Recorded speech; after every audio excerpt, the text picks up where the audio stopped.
Hello friends, मैं कामनी स्वागत करती हूँ YouTube channel career in teaching में। आज आपका ईवीएस का ये 5वां क्लास है। तो सीटेट पेपर 1 में जो 30 नंबर के ईवीएस से क्वेश्चन आते हैं उसमें काफ़ी हेल्प करेगा। तो चलिए शुरू करते हैं। पहला है तिब्बती, जिसे भोती भी कहा जाता है, लद्दाख में बोली जाने वाली भाषा है। तिब्बती जिसे भोती भी कहा जाता है, लद्दाख में बोली जाने वाली एक भाषा है, लैंग्वेज है। भोती भाषा में माँ को क्या कहा जाता है? तो आमा ले कहा जाता है और पिता को आबा ले कहा जाता है। माँ को आमा ले कहा जाता है भोती भाषा में और पिता को भोती भाषा में आबा ले कहा जाता है। चींटियाँ जैसे ही चलती है वे ज़मीन पे अपना गंध छोड़ती है, स्मेल छोड़ती जाती है। अब देखिए, एक चींटी आगे से गई, वो पीछे पीछे अपना स्मेल छोड़ती जाएगी और दूसरी चींटी उसके पीछे पीछे उसी स्मेल को फॉलो करते हुए, अनुसरण करते हुए आगे एक ही लाइन में इसीलिए चलते रहता है। अब चींटियों के बारे में यही बात यहाँ पे है। अन्य चींटियाँ रास्ता खोजने के लिए गंध का अनुसरण करती है। यहाँ अनुसरण होगा, अनुसरण करती है। रेशम का कीड़ा अपनी मादा कीड़ा को अपनी गंध से कई किलोमीटर की दूरी से ढूंढ सकता है। रेशम का जो कीड़ा होता है, सिल्क वर्म, वो अपनी फीमेल वर्म को कई किलोमीटर दूरी से ढूंढ सकता है। मच्छर अपने शरीर की गंध से लोगों को ढूंढ लेता है। मच्छर जो है, लोगों की शरीर की जो गर्मी होती है और उनके पैरों की तलवों की गंध होती है, उनसे उनको ढूंढ सकता है। लोगों की शरीर के पैर के तलवे की गंध और उनके शरीर की गर्मी से उसे ढूंढ सकता है। कुत्ते सड़क पे अपना इलाका चिन्हित करते हैं। कुत्ते जो होते हैं वो सड़क पे अपना इलाका चिन्हित करते हैं और दूसरे कुत्ते को वहाँ आने नहीं देते। कैसे पता लगता है कि दूसरा कुत्ता आ गया है? तो वे यह पता लगा सकते हैं कि मूत्र और पॉटी की गंध से कि कोई दूसरा कुत्ता उनके क्षेत्र में आया है या नहीं। यूरिन और पॉटी से वो पता लगा सकता है कि दूसरा कुत्ता आया है या नहीं। उसके बाद है, अधिकांश पक्षियों की आंखें स्थिर सिर के दोनों ओर होती है। अब अधिकांश पक्षी जो होती है उसकी आंखें सर के दोनों तरफ होता है और आँखों की एक समय में वो अपनी आँखों से एक समय में दो अलग अलग चीज़ों पर ध्यान केंद्रित कर सकता है। ये टाइपिंग में यहाँ गड़बड़ हो गई है। यहाँ है, जब वे सीधे आगे देखते हैं तो उनकी आंखें एक ही वस्तु पर केंद्रित होता है। जब वो सीधे आगे देखता है तो उनकी आंखें एक ही वस्तु पर केंद्रित होता है। Focus on the same object, एक ही वस्तु पर केंद्रित होता है। अधिकांश पक्षियों की आंखें स्थिर होती है और वे हिल नहीं सकती, इसीलिए पक्षियों को देखने के लिए अपना सिर घुमाना पड़ता है। और उनकी आँख की जो पुतली होती है वो फिक्स्ड होती है, वो घूम नहीं सकती है, इसीलिए उसे देखने के लिए सिर को घुमाना पड़ता है। कुछ पक्षी जैसे कि बाज, चील, गिद्ध हम जितना देख सकते हैं उससे 4 गुना अधिक देख सकता है। कैट्स, ईगल, वल्चर, ये जो होता है वो हमसे भी 4 गुना ज़्यादा देख सकता है।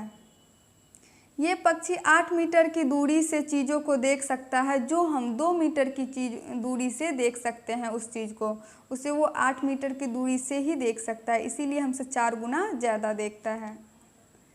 जानवर उतना रंग नहीं देख सकते हैं जितना हम देख सकते हैं। ऐसा माना जाता है कि जो जानवर दिन में जगते हैं वे कुछ रंग देख सकते हैं, लेकिन जो रात में जगते हैं वो केवल काले और सफ़ेद रंग में ही चीज़ों को देख सकते हैं। जो दिन में जानवर जगते हैं वो कुछ रंग देख सकते हैं, लेकिन रात में जगने वाले जानवर केवल काले और सफ़ेद रंग ही देख सकते हैं। पक्षियों के कान छोटे छेद होते हैं और फर से ढके होते हैं, इसलिए हमें दिखते ही नहीं हैं। पक्षी जो होती है उनकी कान छोटे से एक छेद की तरह होती है, होल्स की तरह होती है, और उनके फीदर से, फर से ढका हुआ होता है, इसीलिए हमें दिखता नहीं है उसका कान। कुछ पक्षियों और जानवरों की अलग अलग स्थितियों के लिए अलग अलग आवाज़ होती है। जैसे खतरे या खुशी के लिए लंगूर, बाघ और तेंदुआ, उनकी खुशी में कुछ और आवाज़ रहता है और जब वो खतरे में रहता है तब कुछ और आवाज़ निकालता है। भूकंप या तूफान आने पे कुछ जानवर अलग तरह के व्यवहार करते हैं। अब कुछ जानवर जो होते हैं वो भूकंप या तूफान आने वाला रहता है उससे पहले एक अलग ही व्यवहार करने लगता है। जो लोग जंगल में रहते हैं और जानवरों के इस व्यवहार को देख सकते हैं, उन्हें खतरे का पता चल जाता है और वे वहाँ से निकल जाते हैं। अब है स्लॉथ के बारे में। देखिए, ये बिल्कुल भालू की तरह दिखता है लेकिन भालू है नहीं। यह भालू जैसा दिखता है लेकिन है नहीं। यह एक स्लॉथ है। यह दिन में लगभग 17 घंटे एक पेड़ की टहनी पर उल्टा लटक कर सोते हुए बिताता है। 24 घंटे में 17 घंटा ये एक ही पेड़ पे टहनी पर, वो भी उल्टा लटक के, सीधा नहीं उल्टा लटक के सोता है। और भी जानिए स्लॉथ के बारे में। स्लॉथ उसी पेड़ की पत्तियां खाता है जिस पे वो रहता है और जब उस पेड़ की सारी पत्तियां, पर्याप्त पत्ते खा लिए होते हैं तो पास के पेड़ पे चला जाता है। वो अगला पेड़ जो होता है उस पे चला जाता है। स्लॉथ जो होता है वो केवल 40 साल तक ही जीवित रहती है। स्लॉथ 40 साल तक जिंदा रहता है और उस समय वे केवल 8 पेड़ों के आसपास ही घूमते रहते हैं। मतलब वो अपनी पूरी जीवन में 8 पेड़ पे जाता है या 5 साल पे एक पेड़ चेंज करता है और 40 साल ही वो जीवित रहता है। सप्ताह में एक बार वो अपने आप को राहत देने के लिए नीचे उतरता है। अब है देखिए कौन से जानवर कितना सोता है। तो छिपकली लगभग एक मौसम के लिए लंबी गहरी नींद में चली जाती है। ठंडा के मौसम में घर में छिपकली क्यों नहीं दिखती है? क्योंकि वो एक पूरे मौसम ही सोने के लिए चली जाती है। गाय लगभग 4 घंटे सोते हैं, अजगर लगभग 18 घंटे सोते हैं, पैथॉन जो होता है, जिराफ लगभग 2 घंटे सोते हैं और बिल्ली लगभग 12 घंटे सोती है। उसके बाद है कुछ चीज़ें जो शेर के बारे में आपको जाननी चाहिए। शेर के बारे में कुछ बातें हैं जिसे आपको जाननी चाहिए। क्या बातें हैं? एक बाघ रात में हम में से अधिक लोगों की तुलना में 6 गुना बेहतर देख सकता है। बाघ जो है हम लोगों की अधिक तुलना में, हम लोग जितना देखते हैं उससे 6 गुना बेहतर वो देख सकता है, वो भी रात में।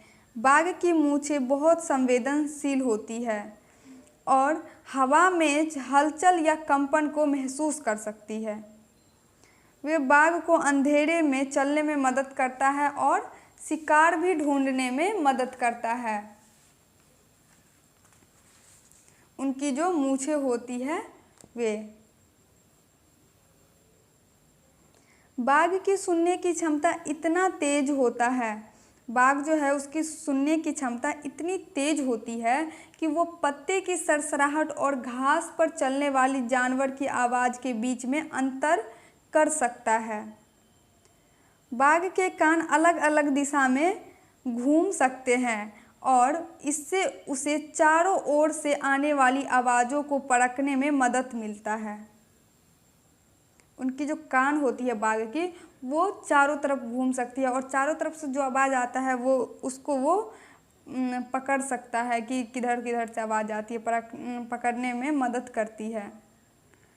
बाघ अलग अलग उद्देश्यों के लिए अलग अलग आवाज़ें निकालते हैं। जैसे कि जब वो गुस्से में होते हैं तो अलग आवाज़ निकलता है, जब वो बाघनी को पुकारता है तो अलग आवाज़ होता है। ये दहाड़ या तेज भी हो सकती है जिसकी गर्जना 3 किलोमीटर दूरी तक सुनी जा सकती है। बाघ की जो दहाड़ता है उनकी गर्जना 3 किलोमीटर दूरी तक सुनी जा सकती है। अब है डेंजर टू एनिमल्स, जानवरों के लिए खतरा। अब किस किस चीज़ों से जानवरों के लिए खतरा है? लोग अपने फ़ायदे के लिए इस जानवरों सब की जान ले लेते हैं तो उसे खतरा भी है। बाघ सबसे सतर्क जानवरों में से एक है और फिर भी आज बाघ खतरे में है। हाथी अपने दांत के लिए मारे जाते हैं, गैंडा अपने सींग के लिए, बाघ मगरमच्छ और सांप उनकी खाल के लिए मारे जाते हैं। ये सारे जानवर जो है लोग अपने अपने फ़ायदा के लिए इन जानवरों को मारते हैं। हाथी को उनके दांत के लिए मारते हैं, गैंडा को सींग के लिए मारते हैं, बाघ मगरमच्छ और सांप को उनकी खाल के लिए मारते हैं। कस्तूरी हिरण को उसकी कस्तूरी से थोड़ी सी महक बनाने के लिए मार दिया जाता है। कुछ वन क्षेत्र जो हमारी सरकार द्वारा संरक्षित है, ये कौन कौन सी वन है जहां आप मार नहीं सकते हैं जानवरों को, उसे सरकार उस पर रोक लगाई है। तो वो है उत्तराखंड में जिम कॉर्बेट राष्ट्रीय उद्यान और राजस्थान के भरतपुर जिले में घना। उत्तराखंड में जो जिम कॉर्बेट नेशनल पार्क है और राजस्थान के भरत जिले में घना जो है, उसमें आप जानवरों को, इन क्षेत्रों में कोई भी जानवरों का शिकार नहीं कर सकता है और न ही जंगल को नष्ट कर सकते हैं। आज के लिए इतना ही है। अगर क्लास अच्छी लगी तो वीडियो को लाइक कीजिए, चैनल को सब्सक्राइब कीजिए। फिर मिलते हैं अगले क्लास में।